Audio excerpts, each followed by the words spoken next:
India के हवाले से आजकल बातें ये की जा रही हैं कि इंडिया जो है उसका जो गोल्डन इरा है, ठीक है जी, क्या वो स्टार्ट हो चुका है वो? क्या जिन्ना अपने बाल बच्चों को पाकिस्तान में रखा था? नहीं। क्यों नहीं रखा था? क्योंकि वो उसको पता था कि वो पाकिस्तान इस्लामिक देश का बेड़ा गर्क करने वाला है। मुंबई से अहमदाबाद तक भारत के अंदर चलेगी बुलेट ट्रेन, जिसकी स्पीड बताई जा रही है 320 किलोमीटर पर आवर की स्पीड है। इसका मतलब है वो आपको और मुझे स्टोन एज में समझता है।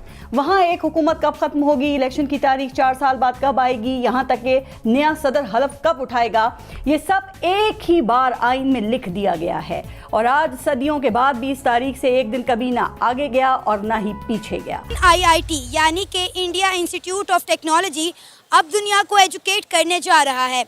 IIT के कैंपसेस UAE, अफ्रीका और कई ममालिक में खुलने जा रहे हैं। उनकी जो इकोनॉमी है वो इतनी स्ट्रॉन्ग है, सिर्फ पिछले 3 महीने में जो फॉरेन कंपनीज हैं उन्होंने $16 बिलियन की जो इक्विटी है उसमें उन्होंने इन्वेस्ट किया। ईमानदारी, डिसिप्लिन और जमहूरी रवैये, ये 3 चीजें ऐसी हैं कि जिन कौमों ने भी इनको पकड़ा वो तरक्की कर गई, दूसरों से आगे निकल गई। तो ये जनाब, ये कोई मैं जर्मनी की बात नहीं करी, जापान की बात नहीं करी, चीन की बात नहीं करी, फ्रांस की बात नहीं करी। इंडिया दुनिया का एक वर्ल्ड्स रिचेस्ट रीजन समझा जा रहा है। नमस्ते दोस्तों, जय हिंद। हिंदुस्तान स्पेशल में आपका स्वागत है दोस्तों। जैसा कि दोस्तों आपने क्लिप में देखा, पाकिस्तान मीडिया ये चर्चा कर रहा है कि क्या भारत का गोल्डन एरा स्टार्ट हो चुका है, क्या भारत अब नए सुनहरी युग की तरफ बढ़ रहा है। दरअसल भारत को जल्द ही कई बड़ी सौगातें मिलने वाली हैं। यह सौगातें अहम इसलिए हैं क्योंकि इन पर दूसरे देशों की नजर बनी हुई है। दरअसल नए साल से पहले प्राइम मिनिस्टर नरेंद्र मोदी देश को कई बड़ी सौगातें देंगे। इसमें कुल 40 से अधिक परियोजनाएं शामिल हैं, जिनका प्राइम मिनिस्टर मोदी उद्घाटन करेंगे। मीडिया रिपोर्ट्स के मुताबिक हर योजना की लागत 5,000 करोड़ रुपए से ज्यादा की है।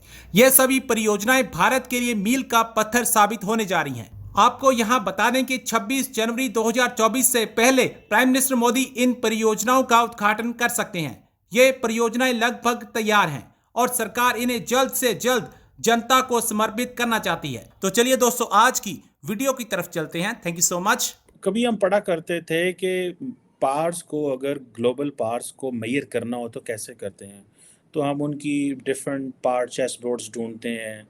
इकोनॉमी में कैसे हैं, डिफेंस में कैसे हैं, उसके बाद पॉलिटिकल इन्फ्लुएंस क्या है, फिर बहुत सारे एंगल्स मेजर होते हैं। आजकल पॉपुलेशन भी होता है, बहुत कुछ होता है।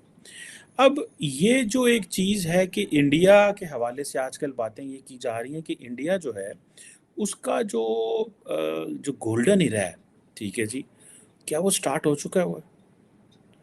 और इंडिया का जो गोल्डन इरा है वो इंडिया दुनिया की 5th लार्जेस्ट इकोनॉमी है, ठीक है जी।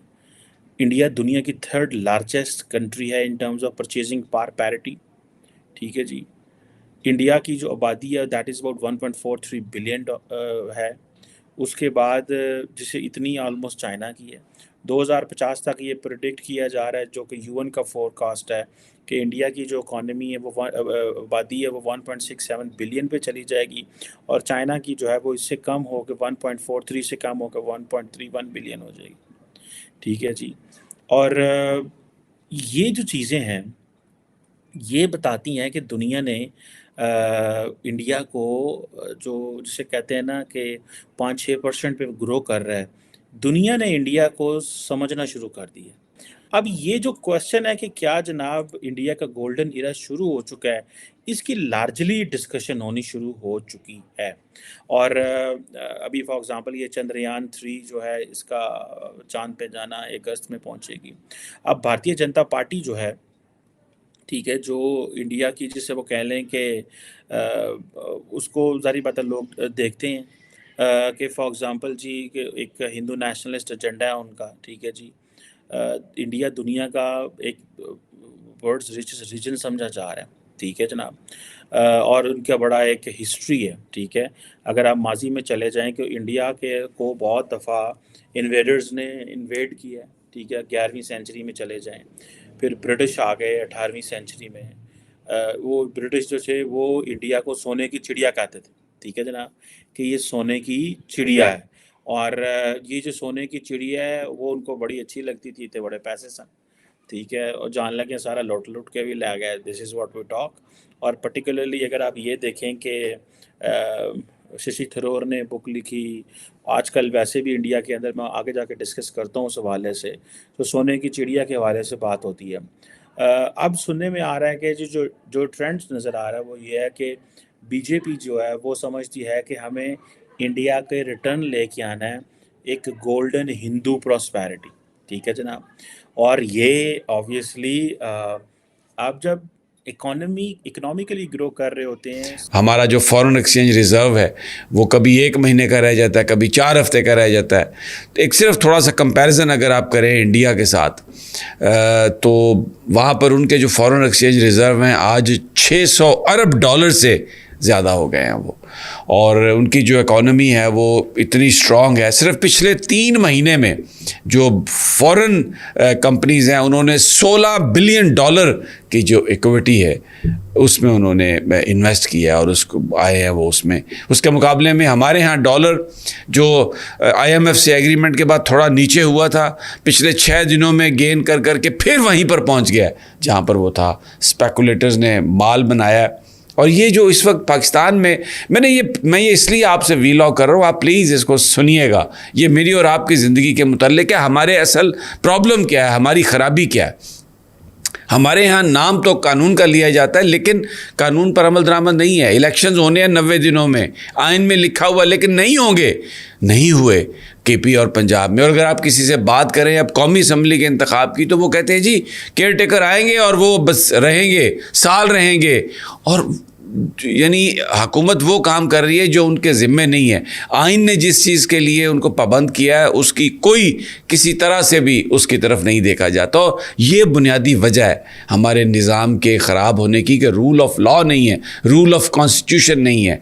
हमारे फॉरेन एक्सचेंज रिज़र्व फज्ड फिगर के साथ अब $8-10 बिलियन बताए जा रहे हैं। ये जो इसहाक डार साहब ने बड़ा तीर चलाया, हर बात पे झूठ, हर चीज़ पे झूठ, हर कानून पे झूठ, झूठी उसकी तौजीहात, झूठी उसकी एक्सप्लेनेशंस। अब केयर टेकर, ये मैंने थोड़ा सा आपको जिक्र सिर्फ कंपैरिजन किया, दोनों मुल्क इकट्ठे ही आज़ाद हुए थे। और एक वक्त था कि जब जर्मनी और चीन भी पाकिस्तान से पैसे लेते थे, लेकिन अभी क्या सूरत हाल हो गई है कि हम कशकोल लेके फिर रहे हैं और कोई इसकी रिस्पॉन्सिबिलिटी लेने के लिए तैयार नहीं है। कौन है इसका रिस्पॉन्सिबल जो आज पाकिस्तान की सूरत हाल है? वही लोग हैं ना जो पिछले 75 साल में बरसर इक़्तिदार रहे, चाहे वो पाकिस्तान की सियासी एलीट थी, पीपल्स पार्टी थी, नून लीग थी, और उसमें 3.5-4 साल आप तहरीक इंसाफ के भी भले शामिल कर लें,